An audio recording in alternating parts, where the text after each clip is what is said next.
আরে ভাই, যাই হোক, সে তো একজন দেশের প্রধানমন্ত্রী ছিলেন।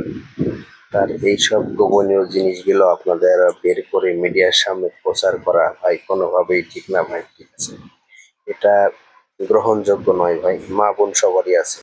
चढ़ा है रंग चढ़ेगा बैंड बजा है बैंड बजेगा तेरे जूझ जूझ शकरा जूझ जूझ आशा आशा आशा जूझ जूझ आइला रे आई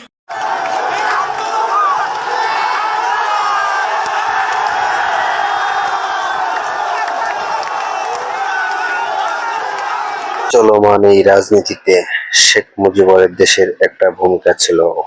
1971 সালে শেখ মুজিবুর রহমানের শুধু একটি মুখের কথাই হাজার হাজার তরুণ বুকে তাজা রক্ত ঢেলে দিয়ে এই দেশ স্বাধীন করেছিল।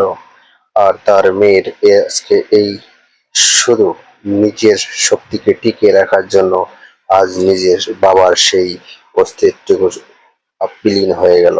শেখ মুজিবুর রহমানের যতটুকু ছিল ইজ্জত সম্মান সব শেষ হয়ে গেল। হায় হায় রে! এদিকে আবার ইনি বলতেছে কি হারুনের ভাতের হোটেল। আরে হারুনের ভাতের হোটেল থাকবেই।